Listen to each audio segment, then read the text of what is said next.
ખરેખર અલગ લાભ મળ્યો છે. આત્યંતિક મુક્તિને પામ્યા છે.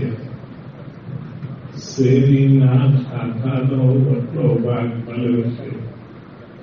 તેમાં રસ ઘણો છે, સ્વાદ ઘણો છે અને સુગમ પણ છે.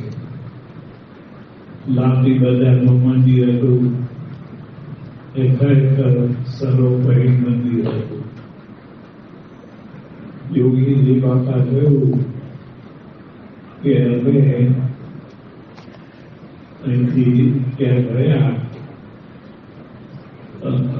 અમેરિકા અને કઈ ભાવનગરની અંદર મૂર્તિ પ્રતિષ્ઠા કાકબોલ થયું તો બાપા કહે છે કે આમાં ભાગ્ય જાગ્યા છે.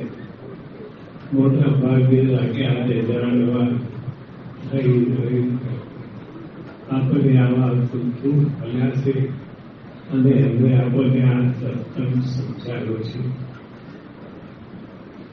કુબેર બાપા અને ગોસાભાઈ પિતાંબરભાઈને બધાને ત્યાં રહી બહુ લાંબી મજાનો બહુ લાભ મળ્યો છે.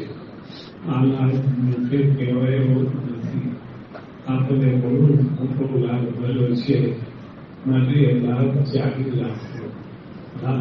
લાભ થઈ આ લાભ જાગી રાખવો. સત્સંગી જીવનમાં પણ કહ્યું છે કે દ્રષ્ટા નવા કદ પરિચરવા પૂજિતા સત્ય પુરુષામ યોગમ પ્રબુધન ચરિતમ ગ્રંથિ વૈ સમૂલમ પ્રોક્તા કૃષ્ણેવા વિજય સમા યદેતી તદાતમ તેષાં માતર્પસંગા હિમહિનવચતા દુર્લભમ શાન્મોક્ષો. ભક્તિ માતા બાળગન સમલહન કે છે કે મારો અમરાનો દેહ કંઈક પોપટ સાધન કે તકલીફ ચિત્ત આપતા પણ થઈ શકે નહીં. મારું ટૂંકમાં કલ્યાણ થાય એવો ઉપાય બતાવો. ત્યારે મહારાજ કહે છે કે એવા જે સંપુષ છે દ્રષ્ટા એના દર્શન કરવાથી એનો સ્પર્શ કરવાથી આ જીવના અનંત જન્મના જે પાપ છે તે ભરીને ભસ્મ થઈ જાય છે. કેમ મોટો દારૂનો ઢગલો હોય એને મારવા માટે આખા ભાવનગર જિલ્લાનું અલ્પીલાઓ ના પડે. એક જ દિવસ બંધ થઈ ગઈ, સફળ થઈ ગઈ. એમાં મોટા પુરુષને આપણે દર્શન કરવાથી એનું સ્પર્શ કરવાથી એના રૂપિયા વાગ્યાથી આપણને અક્ષરધામની પ્રાપ્તિ થાય છે.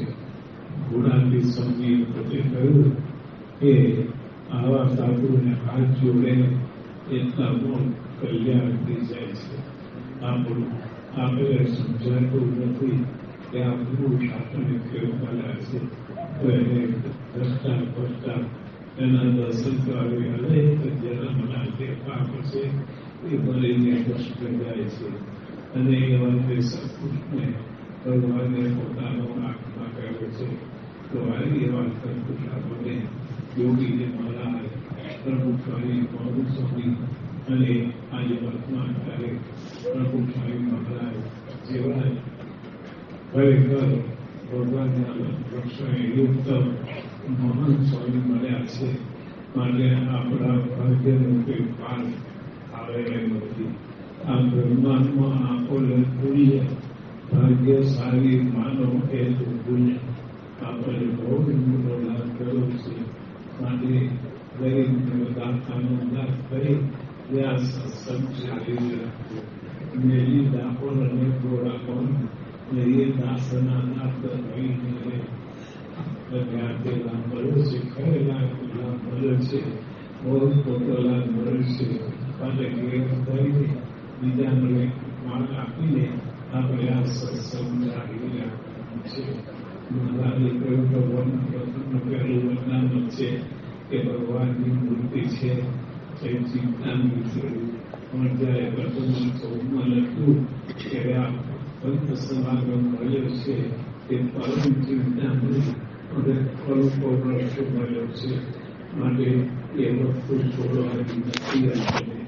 એનાથી આ સુખ આવે દુઃખ આવે પણ આ વસ્તુ આપણને ખરેખર આત્મા આવે છે. અને પણ સ્વર્ગીયનું ભક્ત ચિંતા બીજા ભક્તો લખ્યું કામ અમૃતા પદ બદલવું પારસ ચિંતા મને ચાલ સત સમાન એક નથી મેં મનમાં કર્યો વિચાર. પણ નિષ્કુળાન સ્વામીને સંતોષ આપ્યો એટલે કહ્યું બીજા કીર્તનમાં હતું કે સાથે દસ્તાને સૌ ચડી ચાલે કવિ જન હોય સારસ આવે તેમાં શોધતા સંત સમાન કોઈ કામ કરું કાળસમ ચિંતા વિચાર છે એ બધું મારતા કરે અને મનાર પિતાની અંદર સૂર્ય ચંદ્ર અને વરસાદ ત્રણ છે એ સાથ આપણને મળી ગયા છે. આપણો બહુ મોટા ભાગ્ય છે કે આવા કૃપા ક્યાં છે અને આપણે એના આવ્યા છે. માટે આ બ્રહ્માંડ આપણને પુણ્ય ભાગ્યશાળી માનવું એને હંમેશા આપણને ત્યાં રાખવું જોઈએ. આપણે માનવું છે પણ પ્રેમપુરથી સાંજે વિદાય લઈ સ્વામીશ્રી સાચોદ અને લાભ આપતા પ્રાંતિજ પધાર્યા. અહીં રાત્રે દશાશ્રી મળી વણિકવાડીમાં કીર્તન આરાધના અને જાહેર સભા ગામ કાજે એ રીતે સંપન્ન થયા. તેના પડઘા વચ્ચે જે સ્વામીશ્રીએ તારીખ 25 એપ્રિલની સવારે વિશેક પધરામણીઓ કરી તે સાચે જ સાબરકાંઠાના આ વિચરણ પર પૂર્ણ વિરામ મુકાયું. ત્યારે સ્વામીશ્રી સત્સંગના વિકાસ અને ભક્તોને રાજી કરવા માટે 20 દિવસમાં 87 ગામો ઘૂમી વળેલા. પણ હા, અહીં એક ગામ એટલે એક નગરયાત્રા, અને એક નગરયાત્રા એટલે ઉછળકૂદ કરતી ટ્રેક્ટરની ટ્રોલી કે કીચુડ કીચુડ કરતા ગાડાના હળદા, ભરતા ઉડતી ધૂળ, વેરાતો ગુલાલ, અસહ્ય ઘોંઘાટ, ઉત્સાહને કારણે વેરવિખેર વ્યવસ્થા, હાર પહેરાવાની પડાપડી, સમયના સઘળા ધારાધોરણને અભેરાએ ચડાવતો પ્રેમ વગેરેનો સરવાળો એટલે એક નગરયાત્રા.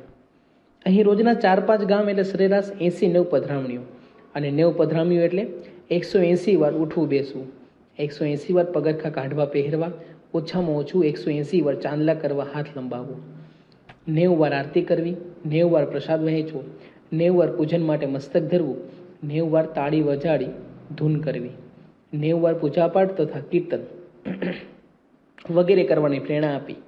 ઓછામાં ઓછા 20-25 ઢોર પર હાથ મૂકવા, એટલી સંખ્યામાં બાળકોને લટ લેવી, વડીલોને વ્યસન છોડવા સમજાવવું અને મુમુક્ષુઓને કંઠી પહેરાવવી.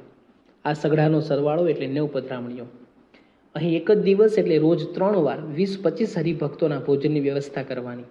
તેને થાળી વાટકા કે પતરાળા પડ્યા પીરસાયા કે નહીં, ત્યાંથી લઈને પીવાનું પાણી આવ્યું કે નહીં, ત્યાં સુધીનું ધ્યાન રાખવું. અહીં એક દિવસ એટલે સરેરાશ 3-4 કલાકની સત્સંગ સભા કરવાની. તેમાં 1-2 કલાક બીજાને કથા સાંભળવાની, 1-2 કલાક પોતે કથા કરવાની. કોઈ જાગે ઊંઘે, સાંભળે ન સાંભળે, સમજે ન સમજે તે જોયા વિના મંચ માઇક માંડવો વગેરે સંબંધી કોઈ જ માંગણી કર્યા વિના. ટૂંકમાં અહીં એક ગામ એટલે અપૂરતી વ્યવસ્થા, અતિશય હાડમારી અને અણધણ આયોજનને નજરઅંદાજ કરીને બસ વિચરતા જ રહેવાનું, કોઈ અપેક્ષા વિના, કોઈની ઉપેક્ષા વિના. સ્વામીશ્રીના આવા લોકપરકારી વિચરણથી આ વખતે આખો સાબરકાંઠો સ્નેહભીનો બની ગયો. આવા વિચરણને અવરોધવા માટે કેટલાક દ્વેષીઓએ વિરોધની આંધી ફૂંકેલી, અપપ્રચાર કરતી પત્રિકાઓ ગામોગામ વહેંચાવેલી, ભાડુતી મેગાફોન લઈને ગેરસમજ ઊભી કરતી વાતો પણ આગળ વહેતી કરાયેલી. પરંતુ સ્વામીશ્રીની સ્ફટિક સમી સાધુતા સામે આ વિરોધ વાંજ્યો પુરવાર થયો. નક્કર સામે નમાલું કેવી રીતે જીભ ઝીલી શકે? સાંબેલા સામે સળીનું શું ઊંઘ છે? પ્રાંતિજથી સાંજે 5 વાગે નીકળેલા સ્વામીશ્રી દહે ગામમાં 15 પધરામણીઓ તથા જાહેર સભા કરીને રાત્રે 11:15 વાગ્યે વહેલાલ પધાર્યા. આટલી મોડી રાત્રે પણ તેઓનું આગમન થતાં જ ઢોલ ઢબૂકી ઉઠ્યા અને નગરયાત્રા યોજાઈ રહી. આ સત્કાર બાદ તારીખ 26 એપ્રિલની સવારે વહીલાલ ગામમાં 50થી વધુ પધરામણીઓ અને સત્સંગ સભાનો લાભ આપી સ્વામીશ્રી કડી પાટણ દીગડીને પાવન કરતા રાત્રે 11:15 વાગ્યે સર્વ આવી પહોંચ્યા. અહીં પણ મધરાતે પરોઢ જેવી તાજગી સૌના મોં પર તરવરતી રહી, કારણ કે રાત્રે 12 વાગ્યે સ્વામીશ્રી રૂપી સૂર્ય ઉગી નીકળેલો. સુશોભિત બળદગાડામાં સ્વામીશ્રીને પધરાવી રાત્રિ સમયું થઈ. તેને અનુસરતા તારીખ 27 એપ્રિલથી સ્વામીશ્રીની સુમધુર કંઠે સત્સંગી જીવન ગ્રંથના દ્વિતીય પ્રકરણનું પારાયણ વહેવા લાગ્યું. તેમાં સ્વામીશ્રીએ જણાવ્યું, કાગડો અને કોયલ દેખાવમાં સરખા, પણ કોયલનો અવાજ દરેકને ગમે છે.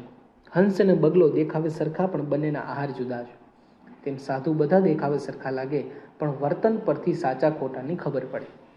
સંત અસંતનો અવિવેક સમજાવી આજની કથામાં એક રમૂજની વાત છેડતા તેઓએ કહ્યું, કથામાં છોકરુંને લડાઈમાં વછેરું ન લઈ જવું.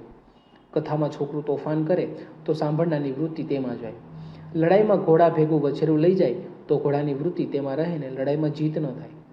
આ પારાયણની સાથે તેની સહોદરા સમી પધરામણી પર પોતાનો ભાગ લેવા સ્વામીશ્રી પાછળ આવી ગયેલી.